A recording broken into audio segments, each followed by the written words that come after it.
복된 하루가 되시기를 간절히 축원을 드립니다.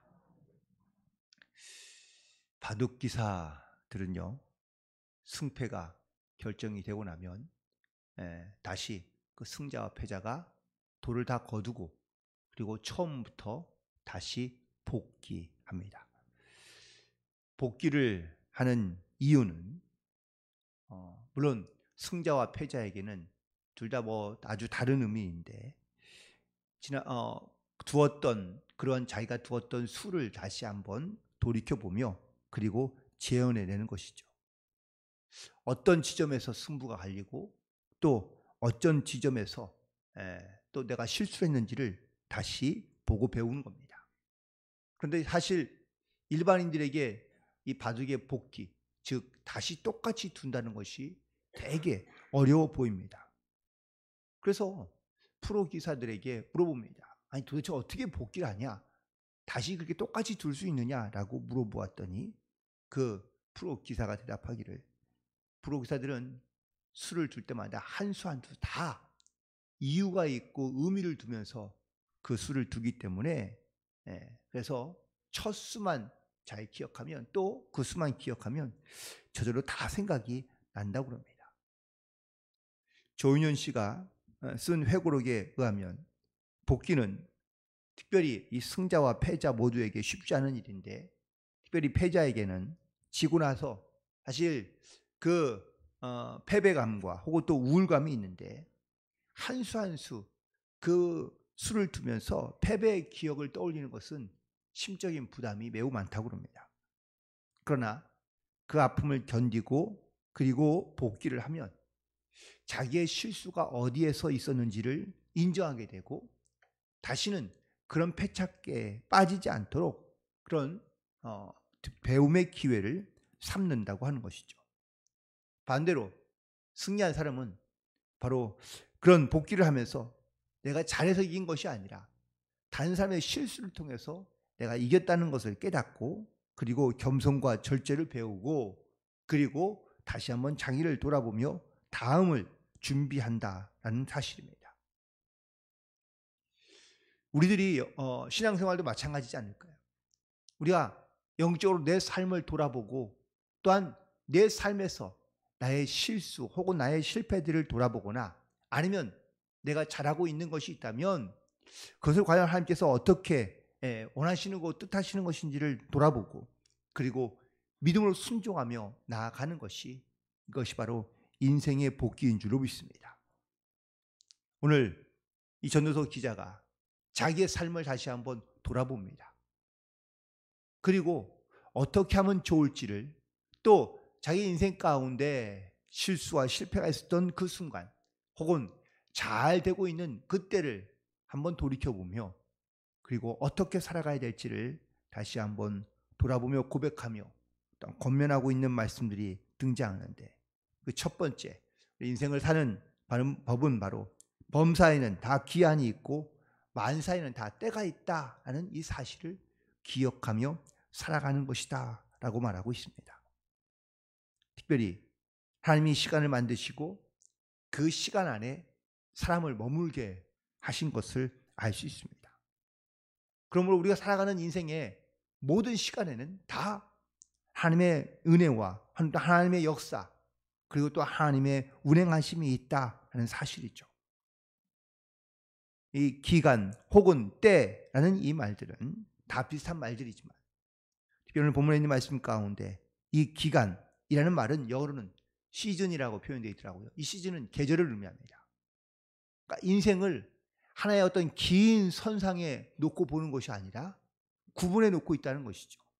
봄이 있는가 하면 여름이 있고 가을이 있고 겨울이 있듯이 우리 인생에는 이런 다양한 계절 같은 기간이 있어서 기한이 있어서 그 때가 각각 다르다는 것을 우리 가운데 말씀하고 있다는 사실입니다. 특별히 2절부터 8절까지에 있는 말씀에 보면 사람의 인생이 예측한 대로만 흘러가냐?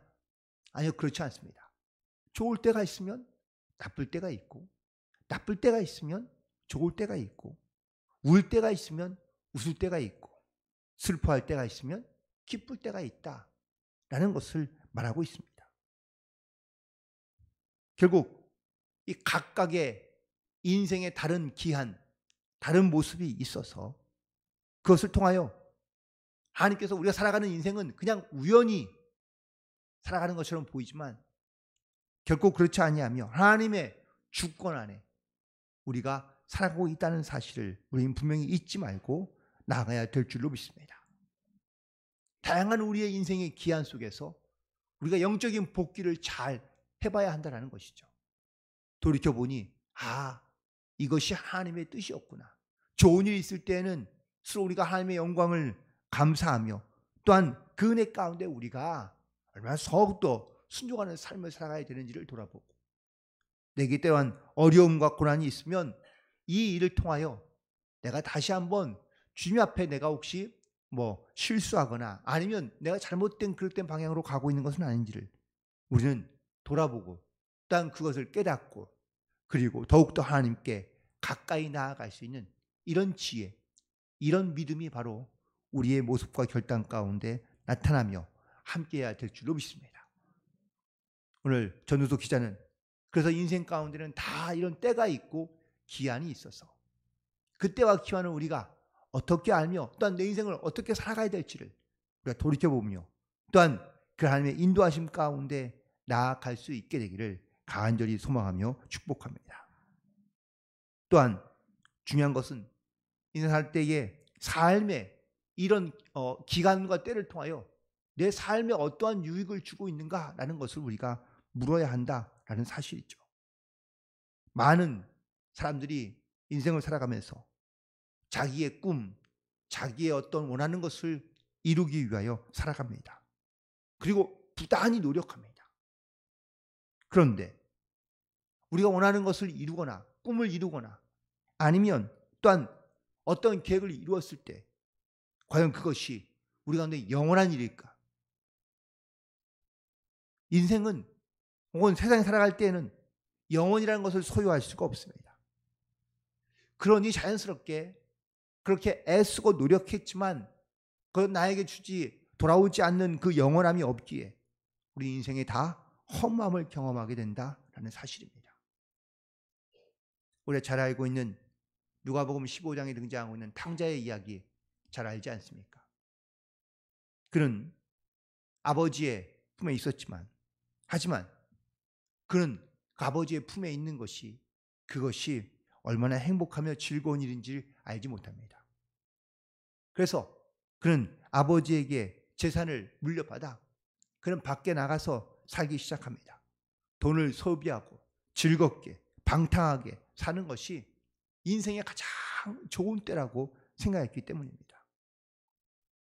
그 인생에 좋은 때가 없던 건 아닙니다. 그는 돈을 쓸 때가 가장 즐거우며 가장 행복할 때라고 생각했지만 놀랍게도 돈을 다 탕진하고 난 다음에 그는 오히려 그 돈이 있을 때보다 돈이 없었던 아버지 앞에 함께 있었던 그때가 가장 행복했다는 사실을 깨닫게 됩니다. 적어도 탕자가 돼지 우리에서 돼지가 먹는 쥐염나무 열매를 먹었을 때까지만 해도 물론 후회는 있었지만 하지만 아버지에게 돌아갈 마음은 없었습니다. 그런데 그 쥐염 열매조차도 먹을 수 없게 되자 그는 스스로 돌이켰다고 성경은 기록하고 있습니다. 아버지를 다시 생각하고 과거를 다시 돌이켜보게 되었다라는 겁니다. 아버지와 함께 있던 그 풍요의 기한이 지나고 또 그 돈을 물 수 쓰던 방탕함의 기한도 지나고 또한 자기 인생에 정말 비참했던 그 기한이 지나고 나자 그제서야 아버지께로 돌아가는 때를 깨닫게 되었다라고 말하고 있는 겁니다. 내 인생에 주어진 수많은 기한들이 있습니다. 아마 하나님께서 정해주신 기한이겠죠. 그 하나님께서 허락하시고 하나님의 주권 안에 우리가 움직이고 있다는 것을 깨닫는다면 우리에게 물론 좋은 때가 있고 또한 어려운 때도 있겠지만 그 인생의 기한들 속에서 우리는 하나님께로 가는 그리고 영원함으로 가는 그러한 믿음의 결단을 가지고 우리는 하나님께 나아가며 또한 하나님의 뜻을 깨닫고 분별하며 나아갈 수 있는 믿음과 지혜를 가지고 살아가야 될 줄로 믿습니다. 그래서 11절에 있는 말씀 가운데 인생을 사는 가운데 가장 중요한 것 하나, 바로 영원을 사모하라는 말씀을 주고 있는데 11절에 있는 말씀 우리 같이 함께 읽도록 하겠습니다. 하나님이 모든 것을 지으시되 때를 따라 아름답게 하셨고 또 사람들에게는 영원을 사모하는 마음을 주셨느니라. 그러나 하나님이 하시는 일의 시종을 사람으로 측량할 수 없게 하셨도다. 아멘. 이 인생의 기한과 때를 알게 되면 바로 인생 가운데 달라지게 되는 것 하나가 바로 영혼에 대한 마음을 갖고 영혼을 사모하는 마음을 갖게 된다라는 것이죠. 이 말을 아주 짧게 요약하거나 다른 말로 표현하면 세상을 살아갈 때에 사람의 관점, 나의 중심으로 세상을 바라보는 것이 아니라 하나님의 관점으로 그리고 하나님의 시선으로 세상을 바라보며 사람을 바라볼 줄 아는 그러한 믿음 혹은 그런 지혜가 생기게 된다라는 사실입니다. 우리가 세상에 있는 어떤 기한과 때를 볼 때에 그냥 사람의 생각 혹은 육의 것으로 시선으로 바라보면 좋을 때도 있고 나쁠 때도 있고 나에게는 정말 고통스러울 때도 힘들 때도 어려울 때도 많이 있지만 하나님께서 선하신 계획을 두고 삶의 시선으로 바라보게 되면 그런 때만 있는 것이 아니라 오히려 이것을 통하여 더 나에게는 좋은 기회가 되게 하시는 하나님의 그 뜻과 하나님의 또한 계획들을 섭리들을 우리가 깨달아 알게 될 줄로 믿습니다. 그런데 우리가 사람의 생각과 시선으로만 볼 때에는 이해가 되지 않는 일들이 많습니다. 인간의 눈으로 봤을 때는 분명 지금에 있는 상황 혹은 또 그 모습이 불합리한 문제들이 많습니다. 사람과의 관계 혹은 또 세상과의 어떤 일들 속에서 어떻게 사람이 저럴 수가 있냐? 저 사람이 정말 믿는 사람 맞나? 또 어떻게 이런 말도 안 되는 일들이 나에게 일어나고 있는가? 라고 우리가 생각할 수 있습니다. 그러면 이해가 되지 않고 또한 내가 받아들일 수 없는 그러한 일들 혹은 또 그러한 마음들이 생기면 우리는 결코 그 상황과 그 문제들을 받아들이려 하지 않고 혹은 또 그 안에서 우리는 하나님을 찾는 것이 아니라 인간적인 분노와 그리고 상실감과 그리고 원망으로 인해서 우리는 하나님을 또 멀리하거나 혹은 또 이런 어려운 문제를 만들어내는 사람들과 상황들을 우리는 비방하거나 원망하는 경우도 많이 있는 것을 보게 됩니다. 물론 쉽지 않습니다. 어떤 때든지 어떤 기한이든지 어떤 일에 대하여 우리가 하나님의 관점으로 영혼을 사모하는 마음을 가지고 그 일을 바라보기가 쉽지 않습니다. 하지만 그것을 하나님의 시선으로 바라보며 그리고 우리 가운데 이 영혼을 사모하는 마음을 가지고 우리가 나에게 있는 모든 일들을 또한 관계들을 돌이켜볼 때 때로는 나를 힘들게 하거나 어려운 사람들 혹은 나를 즐겁게 하거나 나를 행복하게 만드는 모든 사람들과 모든 일들이 바로 하나님의 주권 안에 또 하나님의 역사 안에 있음을 우리는 믿음으로 고백하며 그리고 우리의 모든 삶 가운데 이런 주님의 뜻을 따라 순종함으로 나아갈 수 있는 그런 영적인 결단과 또 믿음의 고백으로 나아갈 수 있게 되기를 간절히 소망하며 축복합니다. 그리고 인생을 살아갈 때에 하나님께서 우리 가운데 주시는 또 다른 비밀은 바로 형통하게 하신다라는 사실입니다. 사는 날 동안에 더 나아지고 더 좋아지고 또한 더 기뻐하는 일들이 많아지기를 원하며 살아가는 사람들이 많습니다. 우리는 형통하다라는 이 말을 잘 될 때 혹은 또 무엇인가 성공했을 때 그런 기쁨이 있을 때 우리는 형통하다라고 이렇게 얘기합니다. 그런데 성경에서 말씀하시는 형통은 조금 다릅니다. 성경에서 형통이란 단어가 처음 기록된 것은 바로 창세기 39장입니다. 그런데 그때에 형통함이 요셉에게 나타난 형통함인데 그 형통함이 언제 기록되는지 자세히 돌이켜보면 그가 노예로 팔려갔을 때 하나님께서 그에게 형통하게 하셨더라라고 말씀하고 있습니다.